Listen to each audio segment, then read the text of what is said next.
Charting Toward Intimacy covers mature topics. Listener discretion is advised.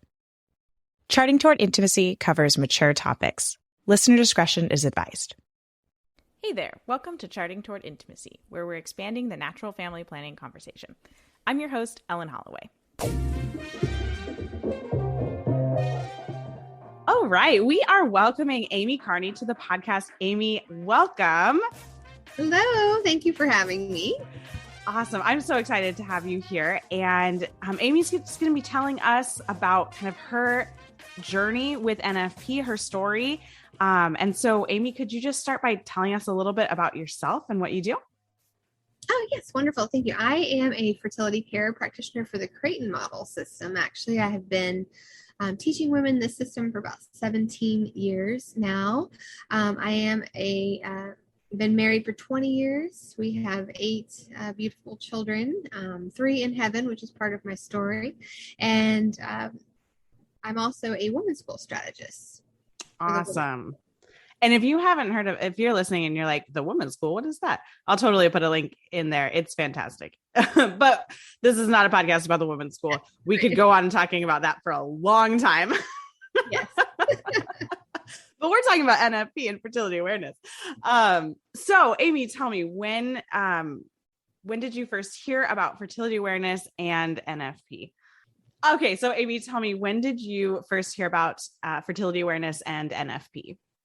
Okay. So actually, when we were engaged, my husband had been raised Catholic and had gone through 12 years of Catholic school. I had been raised Baptist. I had never ever heard of NFP. Didn't even know what it was.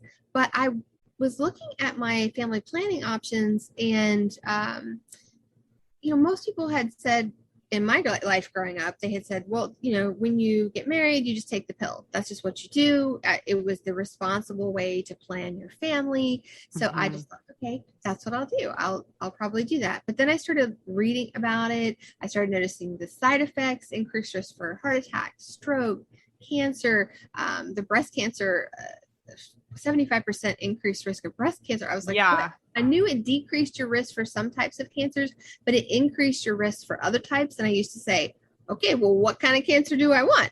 And I didn't really know anything about this. And my husband, somehow, I don't know if someone taught something about theology of the body or NFP to him, but it went over his head. He never heard it really either. The only thing that we knew was we were hearing through the grapevine, like, oh, Catholics shouldn't use birth control. And I think I had heard that, but I didn't really know anything about it. So that's where we were. Spiritually, we didn't know anything about it. Mm-hmm. And I just started thinking the side effects did not sound too great. And my husband was the same way. He said, okay, wanting to be the protector of his future bride. He's like, well, what are you supposed to do? Take this stuff until, you're in your 50s, except for a few times we have children.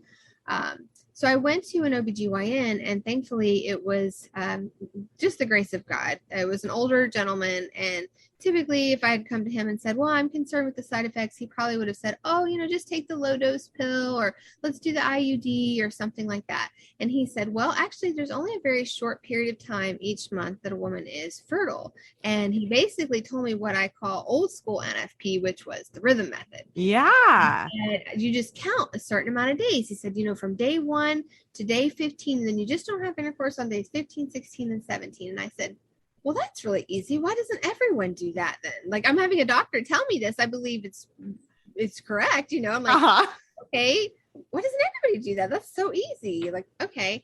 So we obviously didn't have any sort of spiritual formation in this at that time of discerning our plan. And our plan was to have a baby in a couple of years. I was still in college. I was 20, finishing up college. I was 22. He was 24. So we was like, okay, we have our plan. We're going to wait a couple of years. Well, we get married, and instead of 2 years, we were pregnant in 2 months. And I was like, what? Well, maybe I counted wrong or something, but of course we were so happy. We were excited, obviously we didn't have a serious reason to avoid pregnancy because we were like super excited. We moved around to fit this baby into everything, it was going to be great. Sadly, we lost the baby 3 months into the pregnancy. around 13 weeks. And went into full blown labor, and it was very traumatic for us, and ended up in the ER. And long story for that as well, that I very much encourage women to, if you haven't known anybody who's had a miscarriage, like, to reach out. No one told us things about that, how to deal with that. And so sadly, after that though, and grieving, being able to name that baby and move forward, we realized that we really wanted to become parents. And so we went back to the OBGYN and we said, well, what do we do? And he said, oh, give your body about 3 months to get back to normal, and then you can try again. So we went back to calendar rhythm, which is the old school NFP method. And instead of 3 months, we were pregnant in 2. And I said, okay, now I know I counted right this time. I circled the days on the calendar, and I said, honey, I counted right. I know I did it right this time. And thankfully, like, everything went beautifully with that pregnancy. Thanks be to God, our oldest is 19 now, and she's actually living in Spain in a convent right now. We're so proud. She's discerning for religious life, so keep her in prayer. Beautiful. And so we had her, and then when she was about 6 weeks old, we were kind of like, okay, well, what do we do now? I'm probably going to get pregnant right away. I had some trouble breastfeeding, so that wasn't going well. And anyways, a friend who must have maybe paid attention in the class in Catholic high school that was friends with my husband, or maybe they mentioned something about NFP, and the boy, my husband, as a young guy, didn't hear it. I don't know. Anyways, she said, there's a lady that goes around and teaches a modern method of natural family planning. Now, by this time, I love the way that this is presented to you. There's this lady who teaches this modern method. Yeah. And by this time, I had, in our journey, I had entered RCIA. I had become Catholic. We had opened up this whole, what is this, open to life? Like, we heard this amazing talk and this catechism class at church, and we were just on fire. He had sponsored a boy in RCIA, a young like high school kid, and I had gone through. So we had learned so much. Our faith life, our eyes had just been peeled open. I mean, it was just amazing. And so that's when we were like, okay, well, health-wise, I know I don't want to do this. But also now I see where, I can see now that God created marriage and the marital act to be both life-giving and love-giving. And we were meeting all kinds of couples who used NFP, and we were finding them to be like really happy couples, at least in our experience. I know that can be different in everyone, but we had seen that. And so we were told about this lady who teaches the Creighton model system. So we went and we learned the Creighton model, and I was blown away by it. I just loved it. The first intro session, I'm like, yes, this is what I was looking for. Something that's in line with church teaching. It's modern. It's developed by doctors and scientists. It's 100% safe and natural. And if I do have a serious reason to avoid pregnancy, it's 99.5% effective in avoiding pregnancy. So I'm like, okay, this is what I need. So we were using that, and then we had our second child. Everything went fine with that. And then we started to see changes in my hormones, and I ended up losing 2 more babies. And we were like, what is going on? And then we were able to get in touch with a NAPR technology physician. And I was starting to experience even symptoms like anxiety and just hot flashes and night sweats and all these weird, I didn't know what was going on. And turns out my hormones were not really doing what they're supposed to do, right? Yeah. My body was not making what I needed to make. And so the devastating loss now of, all these babies, we didn't want to go through that again. And so we were able to with my hormones and our pregnancies. And then I decided, you know what, maybe I should teach this. I had so many people I was referring to the Creighton teacher that I had. So I kind of have a knack for sales. My husband said I should have been in sales. If I like something, I tell everybody about it. I think they all, oh, you would love this. And so she got to the point where she couldn't take all the people I was sending to her. And she's like, Amy, stop. Yeah. And then I had, here is me, like stay-at-home mom, 2 little ones.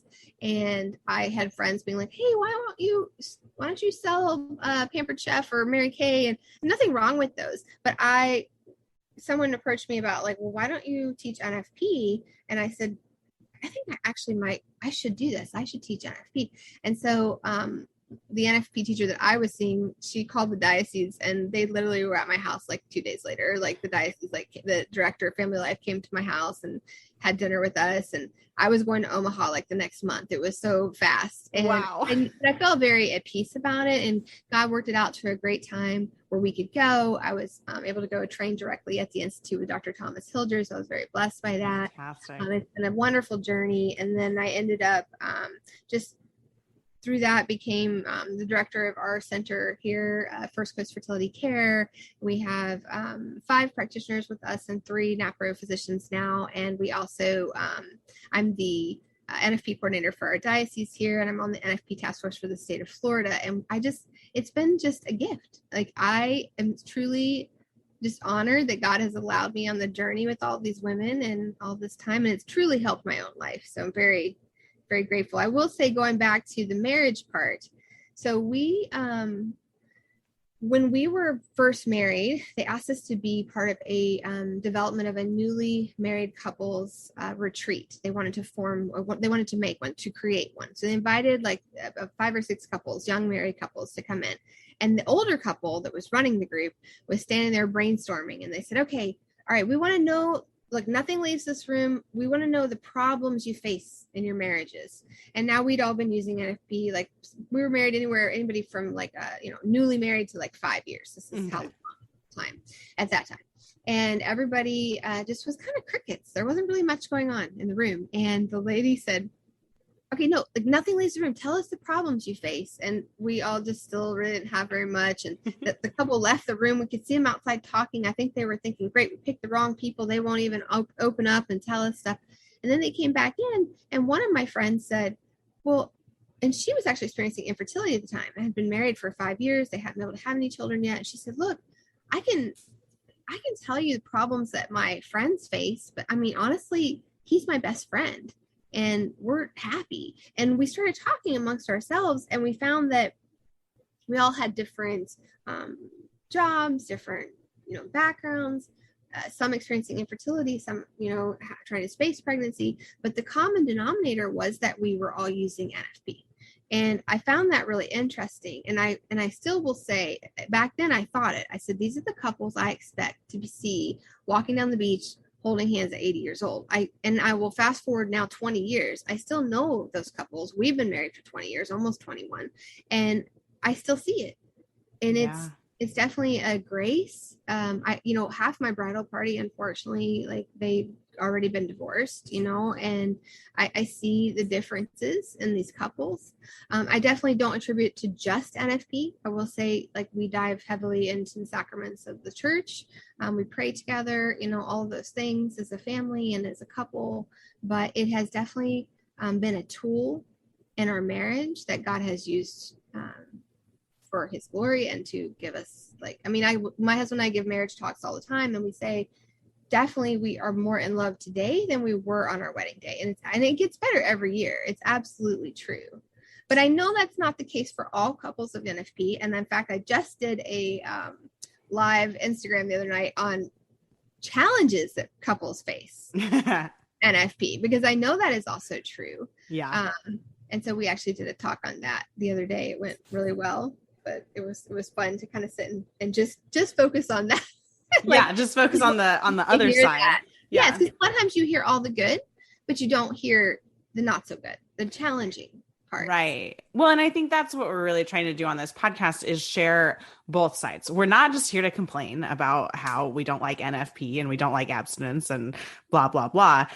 But we're also not here to say, look, NFP is this like perfect, right, like Band-Aid that's just gonna fix all your marriage problems. And, I sometimes hear it touted that way, even in my own diocese, working in marriage prep ministry. And I just hear that and I'm like, whoa.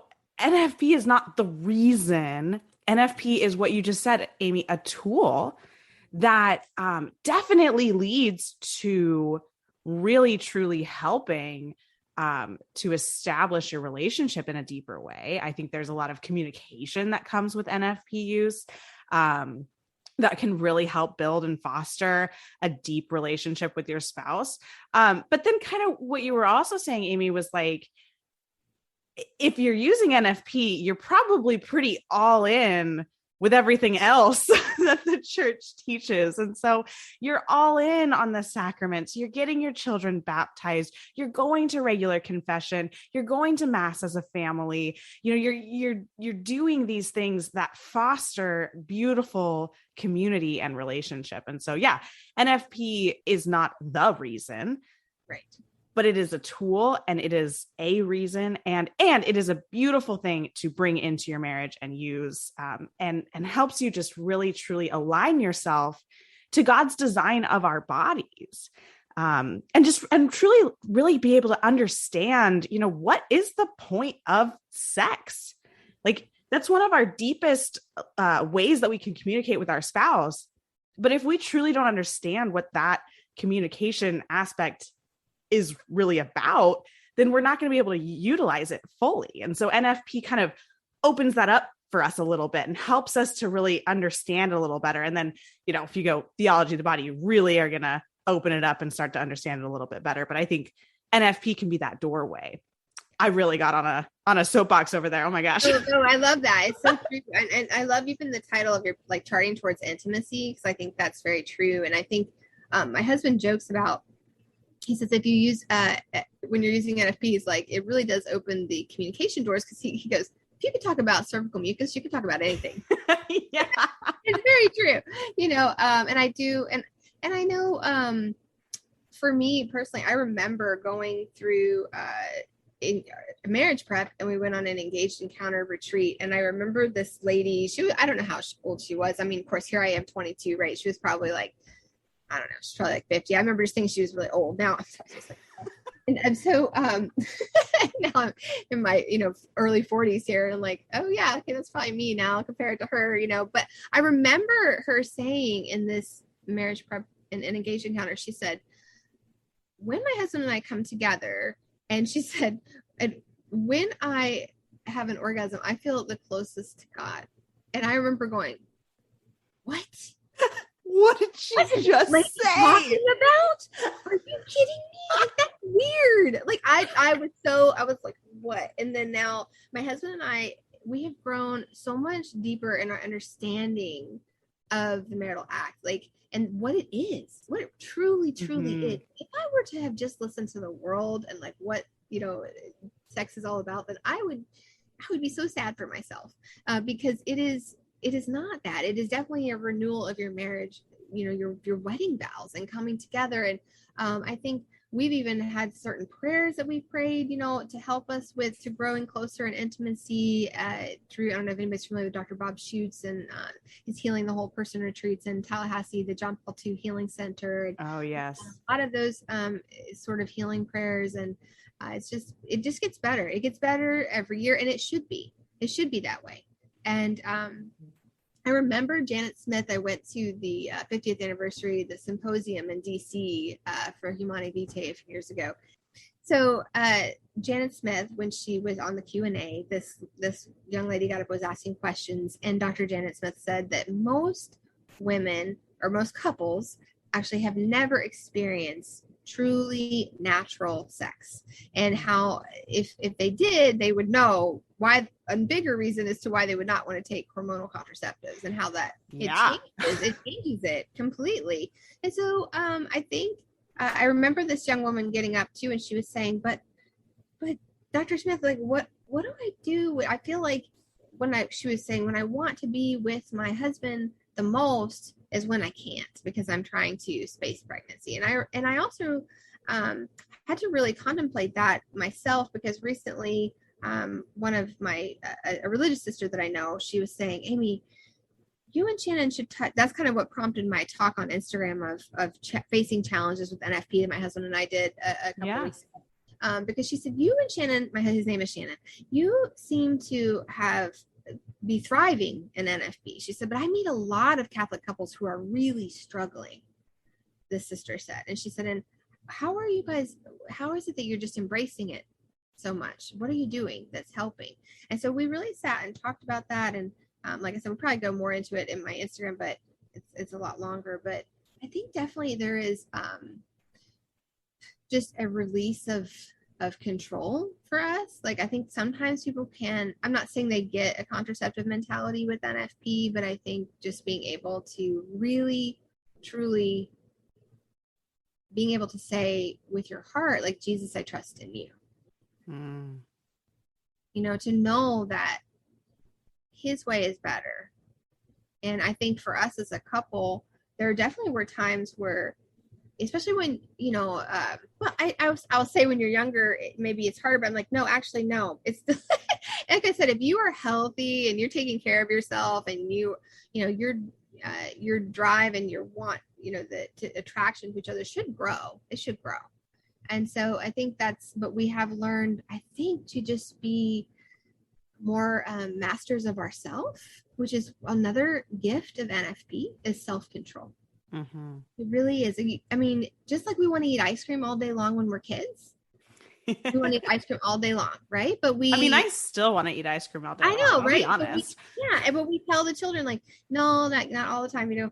And I think as we grow older, we can understand, like, okay, well, it's okay to have ice cream and have ice cream, but like in moderation, and I can have self-control. And I'm not saying sex is like ice cream. I'm not comparing that. I'm just talking about this.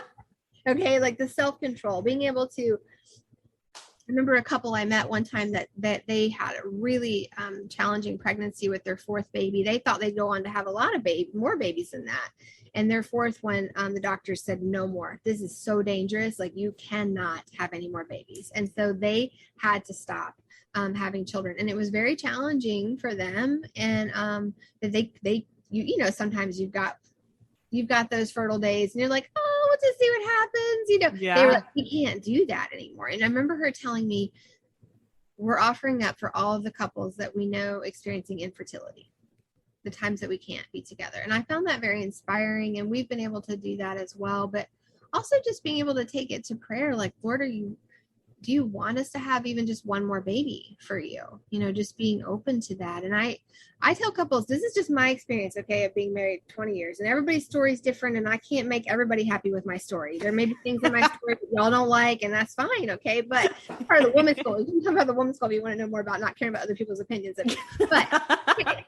So I will just say from my own experience is that if you don't have a serious reason to avoid pregnancy, and you don't have any hormonal reasons to, you know, chart, just honestly throw the charts out the window and just love each other well.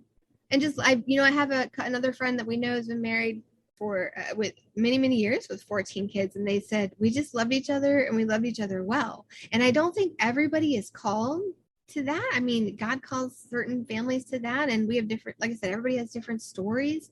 For us personally, I had to chart because I have hormonal issues, right? Or reproductive abnormalities. I needed to know when I was pregnant so that I could make sure that baby made it, honestly. Yeah. I could get to whatever I needed with NAPRO. And actually later in life, thanks be to God, figured out natural ways to balance my hormones where I didn't need to take progesterone and NAPRO anymore. But in the middle of that, I did. And so everybody has a different story. And I think that's why you really have to take it to prayer. And if it is a challenging time for you in spacing, I love that book, Dr. Gregory, is it Popchak? I can never say his name properly, but Holy Sex. I love that book. Is phenomenal. Yes. I think it has a lot of great information in there for couples and praying and discerning like what God's really calling them to. And yes. In the chapter in there, when it talks about, struggling with NFP, there's a great chapter in there. But I think that's how we've done it, is just really truly trusting. Even I will share one quick little story. At our sixth pregnancy, I developed cholestasis of pregnancy, which is a rare complication where my bile was leaking into my bloodstream from my liver and gallbladder. And they said, okay, Amy, this is why my NAPRO doctor, Catholic doctor said, this is when we need NFP. Like, no more, Amy. This is serious. This causes hemorrhages in the mother. These babies die 38 weeks with no warning. I think I think it's time to stop it. Your bleeding keeps getting worse after each birth. So we were sad. You would think after 6 babies, we're like, okay, we're good. Okay, it's good. Like, no, we were kind of sad. We just didn't feel like that's what was on our hearts to be just done. But we got rid of all the baby stuff. We're like, all right.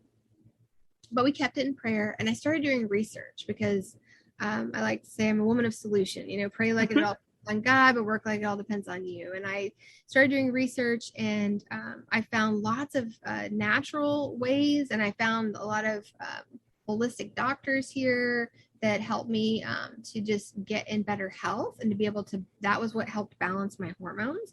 And I went back to my doctor and I said, we've prayed about it and we really don't feel like God is saying we're done. And he said, well, what are we going to do? And he's very pro-life. He's like, all right, if you're pregnant, what are we going to do? I mean, we're going to have a baby. And so I said, well, I just feel like I've done everything humanly possible to get myself in better health. And I just, he said, okay, but it's 90% likely you're going to get it again.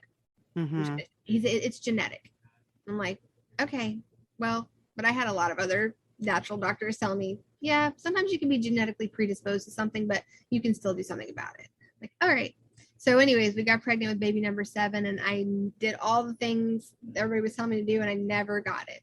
Wow. And the baby was born, my doctor came in, he said, okay, I don't know what you did, all this natural stuff, but you need to write a book because this does not make sense to me. He said, I'm even testing your levels today, like after the baby's born, your liver enzymes are all completely normal. I don't get it. So then we went on to have baby number 8, same thing, did it all, and I feel like it was just because we kept it in prayer. We really did. We kept it in prayer, and those last 2 babies that we have right now wouldn't be here if it weren't for that. Well, and NFP, because I could have, with my mindset prior, I could have said, well, I'm done after my 3 babies.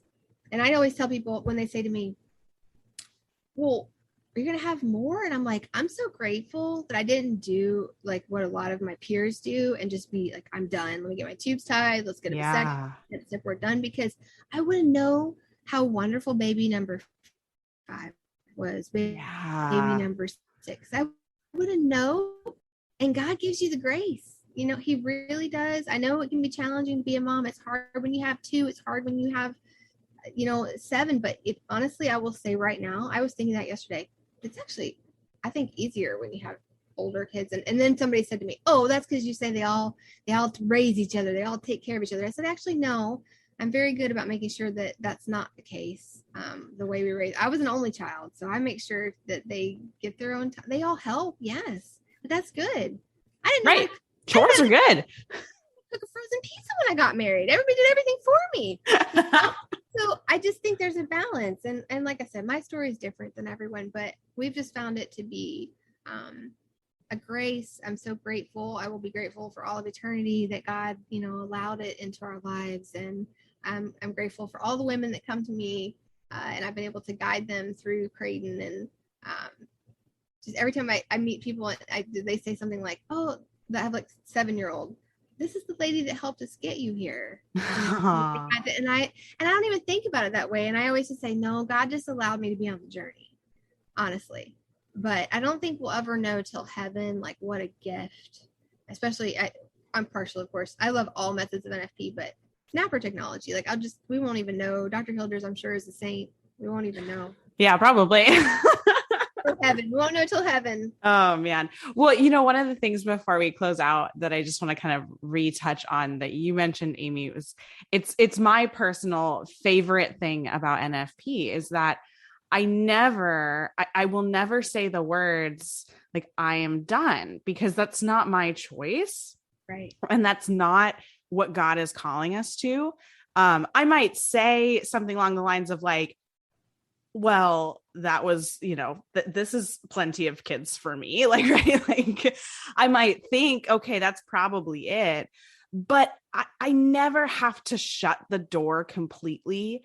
And I just love the fact that it always allows God to be able to come back in and say, actually, I really want you to have one more because they're going to be this amazing person. And I just love that. Beautiful. What a gift. What a blessing to be able to allow him into our marriages in that way.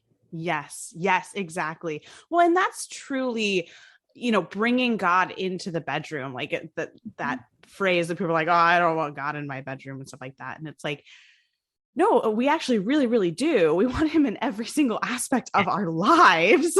We need him in every single aspect of our lives. And especially when it comes to our marriage and our family and our communication, we need him to be there blessing us, and helping guide us on the path that he wants to take us on, because his plan is way better than ours every single time. Amen. Very true. Mm-hmm.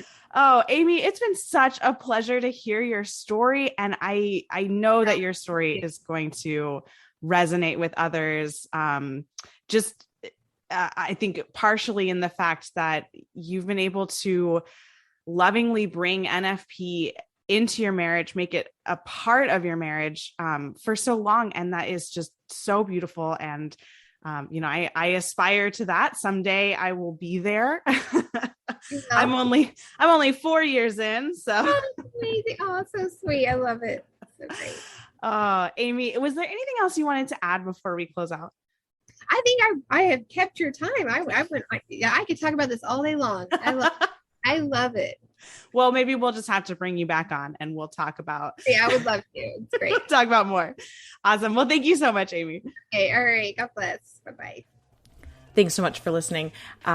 Links to some of the things we talked about in this episode are in the show notes if you want to learn more. And a link to reach out to Amy on Instagram is also in the show notes. If you ever have any questions or comments about an episode, please feel free to reach out to me. I love talking with you guys.